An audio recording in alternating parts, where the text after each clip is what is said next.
Madam Finance Minister Sri Mulyani, thank you so much for spending time with VOA today. I'd like to start with a brief look back at the G20. Indonesia hosted the summit under very challenging circumstances, geopolitical tensions from the fallout of the war on Ukraine. I mean, even just a few months ago, there were these boycott threats from Western leaders unless Vladimir Putin was excluded.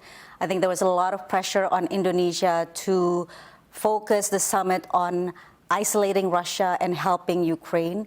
So if you can share a little bit about the behind-the-scenes dynamics and how Indonesia navigated those challenges. Well, Indonesia presidency is very firm first. From the very beginning, we say that the theme of recover together, recover stronger is very important. This is showing that the G20 as a global economic forum, premier global economic cooperation forum, should be able to address the issue of economically important globally, that is how to recover together, recover stronger from the pandemic, and then the new challenge because of the new risk which is coming. And in order for us to be able to recover together, the cooperation is definitely needed. That's one very important. The second one, we also, as a presidency, we also remind the membership, especially the one who tried to say that, well, why don't we just disinvite Russia? We said that the G20 was created to save the world from the economic collapse during the global financial crisis. And that kind of cooperation certainly will need it, not only facing with the global financial crisis back in 2008, but also when we are facing with the pandemic, in which all countries need to work together. No single country can actually address the issue like pandemic, which is actually borderless. And then also the issue regarding climate change, which is also require a lot of cooperation, definitely, in order for us to address the issue of this global challenge. So we reminded all the membership that this kind of cooperation is non-negotiable for us. This forum should not be breaking. But 2 weeks after our February meeting, then the war began. So April is actually the most difficult one because that's only like a couple months after the war started. So we have to respond to whether Russia should be attended, whether if they are attended, they are allowed to speak, when they are going to speak, how they are going to respond. Those very, very detailed preparation and negotiation that and the outcome with G7 leaders coming, President Vladimir Putin not showing up in person, obviously, and then President Volodymyr Zelensky participating virtually, is that the optimum outcome for Indonesia?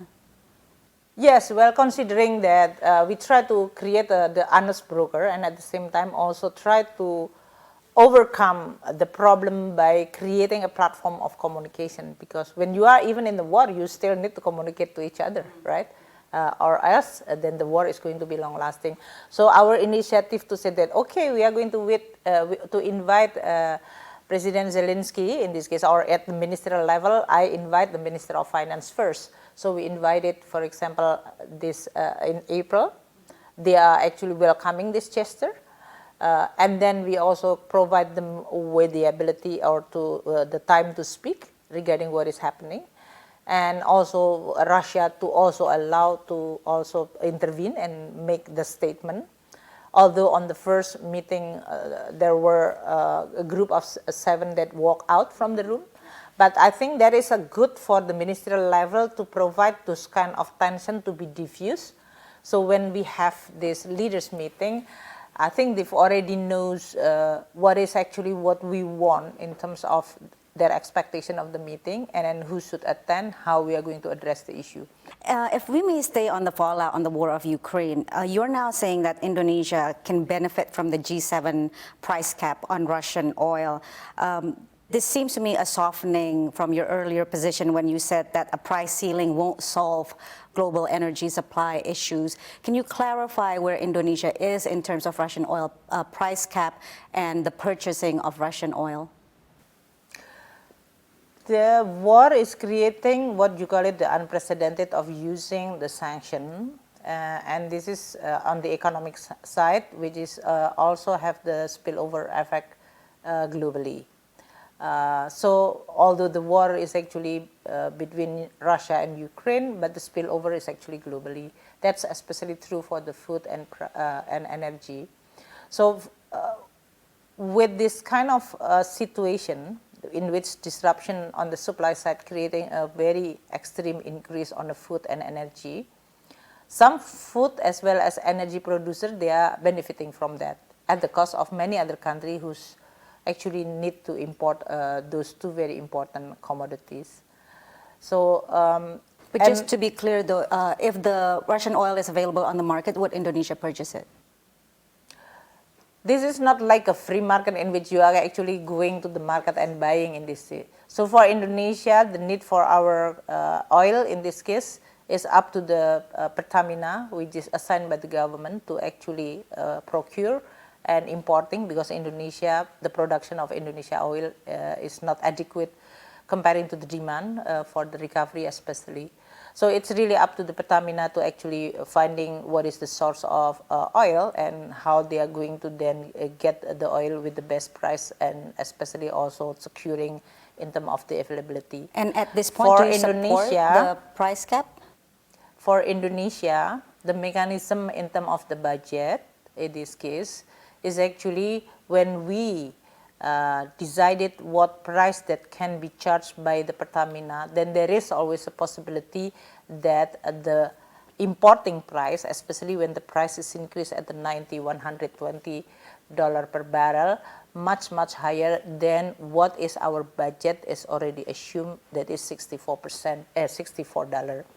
So I think the decision or the attempt to create this kind of price cap definitely is going to provide benefit. What we are saying, whether this is actually effective or not, is actually the question regarding what is mechanism that is in place. And I think the G7 discussing that through the process in April and then starting in July when they start communicating with us, it is not yet clear, and then they are becoming more and more clear what mechanism that they are trying to establish. Mm-hmm. I want to move on to another meeting that was considered, partly Indonesia's diplomatic success, which is the meeting between President Biden and President Xi, which was some sort of modest lowering of tension in the region. From your point of view, from the point of view of Indonesia and the region, what is the most concerning on the U.S.-China rivalry? Do you feel that there is a new Cold War brewing in this region? Well, the two countries is the two biggest countries in terms of the economy. So whatever going to happen between the two countries definitely is going to affect the rest of the world. That's one. The second one, that China is in Asia. So it's when there is tension or geopolitical change, in this case, trade or investment relation, which is creating a tension, it will definitely affect the Asia in general, because it's really happened in this region. So for all of us, I think ASEAN 10, the rest of the world, we have the interest to make the relationship work in a responsible way, and that's exactly what is communicated by the two leaders. That is going to create less damage to the very fragile global economic recovery at this very moment, and at the same time also creating a much better, if they have any differences or any political objective, then they should have the ability to discuss among them. But for sure, Asia and ASEAN in general, this is the region which is being seen as the brightest spot of the world in terms of the economic performance, relatively safe in terms of the security as well as the war or tension in this case. And that's allowing many of the ASEAN countries to actually catch up and build and develop so that they are reducing the poverty, creating prosperity, and creating also a positive benefit to the world. Right. So that kind of benefit that need to be emphasized. And how would you characterize Indonesia's position in this rivalry between the U.S. and China? I mean, we understand the free and active foreign policy. We heard President Joko Widodo call President Biden my senior and President Xi Jinping big brother. I mean, we get all of that. But when we're looking at trade volume, investment in infrastructure, the interaction between leaders, it does seem that Jakarta is closer to Beijing compared to Washington. Is that a fair characterization? Politically, we always stated that we are non-aligned. Economically, whether you are talking about trade, investment, I think we are establishing a strategic relation with parties. If you look at the trade partner, Indonesia to China as well as the United States, they are always among the two largest. Of course, sometimes going through the Singapore as the hub, another hub, but they are still the most important. If you talk about the investment sources, also I think the China, in terms of their many of the objectives to build like Silk Road, that is going to also creating an opportunity for Indonesia to continue improve connection. But at the same time, Indonesia traditionally also have a lot of investment from the United States. So I don't know what do you mean by characterizing it, meaning that Indonesia is an open, small, relatively small if you talk about the size, but we are always open and non-aligned. And I think that's also the situation which is adopted by relatively ASEAN 10, which that I said earlier, it's creating a much, much better result in terms of the peace, security, and prosperity for many people. Don't forget, of course, for Indonesia, we are still need, first, of course, trade partner, which is reliable. We also need investors to come to Indonesia because we continue need to have the capital inflow in order for us to be able to continue building, although domestic resources is starting to be also becoming so important and significant. But we are still open economy. And on that note, other than the Jakarta-Bandung high-speed rail project, how many projects and what would be the total worth of those projects that are under the Belt and Road Initiative, whether it's current or being planned? Can you give us a sense? I'm not actually now remembering which project in this case, so it's not in my list also in this case, but we can provide you what is the list of the project. But I do understand that some of the, what you call it, strategic project like the railways, the speed railways, Jakarta-Bandung in this case, some of the port is being actually designed. But as a finance minister, I feel like most of the infrastructure is still actually built by our own budget and the state-owned enterprises. So I'm not really like seeing that as if the perception this is dominated by the foreign fund or foreign sources. As I said earlier, Indonesia is quite open. If you look at, for example, from Tol Sumatra, from Aceh up to the Lampung, these are all also using the budget, government-owned budget, and using the state-owned enterprises. And now we are also asking for the private sector through the state-owned enterprises to do it.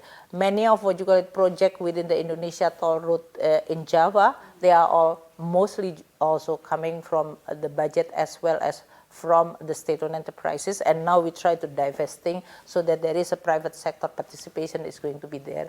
So, and maybe some of the project which is the investors coming, we know Freeport is the United States long time ago, but there is now like a nickel and some of the downstreaming industry which is based on natural resources in Indonesia, in which China investor is also playing, starting to be very important. I think that is creating what we call it the Indonesia as an, again, open economy. So the perception as if like one project dominating the whole thing is actually out of proportion. What about the plan for the new capital city in Kalimantan? Can you speak about the source of financing, whether it's from Belt and Road Initiative or from G7 countries that the Indonesia envisions? The new capital city is actually through the legislation is going to be built in stages. It will at least 4 or 5 times 5 years, so it's going to be 20 to 25 years. From the first stage, the whole idea of first, of course, the government-owned money is very important because, for example, like opening the road to the location, water, And we are also allowing, in this case, the electricity power plant to be able to then starting to producing the electricity. But Kalimantan has a huge potential for renewable over there. So So is most this of also them is in this open? case, each stages has a different regarding how much the portion of the government-driven money, and this is also government-driven money was actually invested in order for us to be able to attract more investors coming to Indonesia. So it's like a one package. President is of course seeing this out as a project which they also offer for many strategic partner, whether this is from the Middle East, whether this is coming from G7 or from the China. I think we are open for that.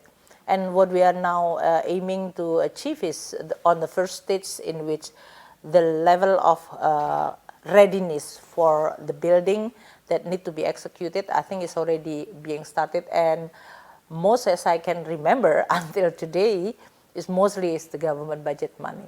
The next stage, when we are allowed to have a more mature plan, then we are going to be able to attract more private sector to come. My last question. Indonesia has received $20 billion in pledges under the Just Energy Transition Project, JETP. I understand this is a mix of public and private financing, grants, and also loans. Are you happy with the fine prints of the scheme? Energy transition is very important for Indonesia, because Indonesia is going to be an economy which will continue growing, and the demand for energy is definitely going to continue increase. Indonesia have many possibility of energy sources, but currently we are still dominated by the coal as energy sources.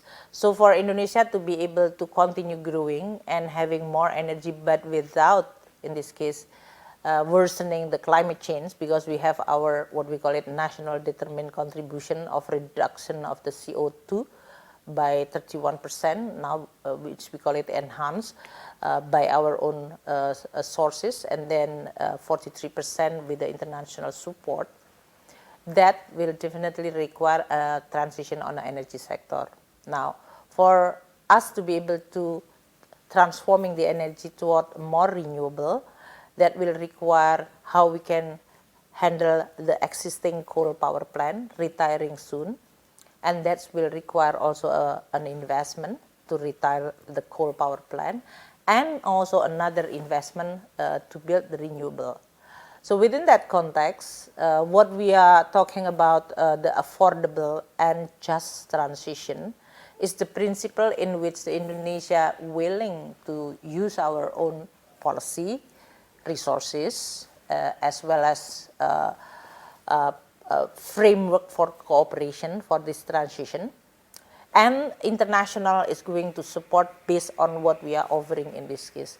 So the 20 billion which is announced on the JETP, just and transition for the energy, I think this is one of the initiatives in which United States, Japan, some European countries, as well as multilateral, then also discuss with the private sector how they are going to then commit to participate in this transition.